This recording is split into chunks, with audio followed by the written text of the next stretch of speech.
അദ്ദേഹവും ഇതിൽ ആശങ്ക പ്രകടിപ്പിക്കുകയായിരുന്നു. സ്ഥിരമായി ഇത്തരം ക്രമക്കേടുകൾ നടക്കുന്നുണ്ട് എന്നൊരു കാര്യം കൂടി പറയുകയായിരുന്നു. ഒരു പ്രേക്ഷകൻ കൂടി ചേരുന്നു, ശരത് ലാലാണ്. ശരത്, എന്താണ് പറയാനുള്ളത്? മാഡം നമസ്കാരം. പറഞ്ഞോളൂ. പറയൂ ശരത്. മാഡം നമസ്കാരം. ഞാൻ പാലക്കാട് ജില്ലയിൽ നിന്നാണ് വിളിക്കുന്നത്. ഇപ്പൊ നിലവില് നമ്മുടെ വിദ്യാഭ്യാസ സമ്പ്രദായം പൊതുവെ നമ്മൾ ഈ കഴിഞ്ഞ കാലഘട്ടങ്ങളിലെല്ലാം തന്നെ പൊതുവിദ്യാലയങ്ങൾ സംരക്ഷിക്കുന്നതിന് വേണ്ടി സർക്കാർ പലതലങ്ങളിലുള്ള നടപടികൾ സ്വീകരിക്കുന്നുണ്ട്.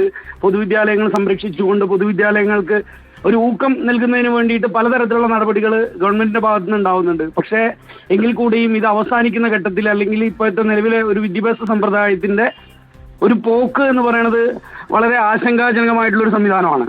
അപ്പോ തീർച്ചയായിട്ടും ഒരു കുട്ടിയെ, ഒരു മാതാപിതാവ് എന്നുള്ള നിലയിൽ ഒരു കുട്ടിയെ പൊതുവിദ്യാലയത്തിൽ കൊണ്ട് ചേർക്കുമ്പോൾ അവനുണ്ടാവുന്ന ആശങ്ക വളരെ ചെറുതല്ല.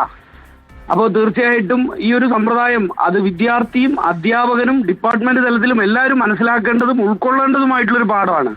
അങ്ങനെ മനസ്സിലാക്കാൻ നമ്മൾ തയ്യാറായിട്ടില്ലെങ്കിൽ ഈ പൊതുവിദ്യാലയങ്ങൾ എന്നുള്ള കൺസെപ്റ്റ് പൂർണ്ണമായിട്ടും നമ്മളൊരു സ്വപ്നം കാണുന്ന തലത്തിലേക്ക് മാറപ്പെടും എന്നുള്ളത് കൊണ്ട് തീർച്ചയായിട്ടും ഈ പലതരത്തിലുള്ള വിഷയങ്ങൾ ഇപ്പോൾ പരീക്ഷ തുടങ്ങിയതിനു ശേഷം തന്നെ വേണ്ടതും വേണ്ടാത്തതുമായ ഒത്തിരി അനവധി ആശങ്കകളാണ്, നമുക്ക് ഒരുപാട് വിവാദങ്ങളാണ് സൃഷ്ടിച്ചുകൊണ്ടിരിക്കുന്നത്. ഇപ്പോൾ പരീക്ഷ ചോദ്യപേപ്പറിലാണെങ്കിലും ഉത്തരക്കടലാസിലാണെങ്കിലും ഇൻവിജിലേറ്ററിന്റെ ഭാഗത്താണെങ്കിലും ഇപ്പോൾ സ്കൂളിന്റെ ഭാഗത്ത് നിന്നുണ്ടായ വളരെ പ്രധാനപ്പെട്ട ഒരു വാർത്തയാണ് സ്കൂളിന്റെ ഭാഗത്തുനിന്ന് അധ്യാപകര് കുട്ടികളെ സഹായിക്കുന്നു എന്ന് പറയുന്നത്.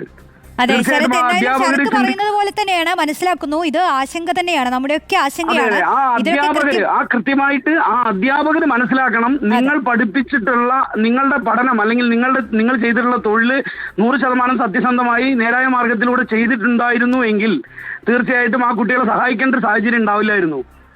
അതെ, അങ്ങനെ ഒരു വശമുണ്ട്. അത് ശരത്ത് പറഞ്ഞ കൃത്യം തന്നെയാണ്. എന്തായാലും താങ്ക് യു ശരത്ത്, ഈ നിമിഷത്തിൽ പ്രതികരിച്ചതിന്. ഒരുപാട് പൊതുജനങ്ങളുടെ പ്രതികരണമാണ് നമ്മൾ കേട്ടത്. പക്ഷേ നേരിട്ട് ചില പൊതുജനങ്ങൾ കൂടി പ്രതികരിക്കുകയാണ് ഈ വിഷയത്തിൽ, പ്രത്യേകിച്ച് ക്രമക്കേടിലൊക്കെ.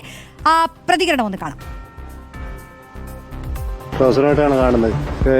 വിദ്യാർത്ഥികളെ സംബന്ധിച്ചിടത്തോളം അവിടെ ഏറ്റവും ടേണിംഗ് പോയിന്റ് എന്ന് പറയുന്ന 10ാം ക്ലാസ്സിലെ പരീക്ഷ. ആ പരീക്ഷ അതിന്റെ ഗൗരവത്തിലല്ല കാണുന്നതെന്നുള്ളത് കൊണ്ടാണ് ഇങ്ങനെ സംഭവിക്കുന്നത്. ഞങ്ങളുടെ കാലത്തെ SSLC അല്ലല്ലോ ഇപ്പോഴത്തെ. ഞങ്ങളുടെ കാലത്തെ SSLC എന്ന് പറഞ്ഞാൽ ഇപ്പം BCom BA ഒക്കെ. ഇപ്പൊ SSLC പഠിച്ചവര് തന്നെ എഴുതാൻ തന്നെ അറിയാൻ പാടില്ലാത്ത പിള്ളേർ.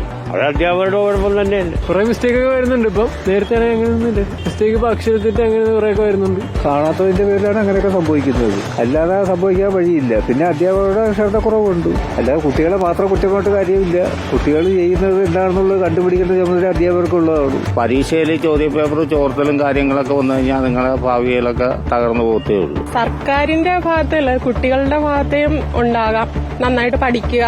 പിന്നെ സർക്കാർ ഇപ്പോഴത്തെ പാഠ്യപദ്ധതിയുടെ ഒക്കെ ഒരു ഇതുണ്ട്. ഒരു പ്രേക്ഷകൻ ഇതാ പ്രതികരിക്കുന്നു. 10ാം ക്ലാസ്സിലെ കുട്ടികളിലെ അക്ഷരത്തെറ്റുകളൊക്കെ അവർക്ക് മനസ്സിലാവുമെന്ന് പറയുന്നു.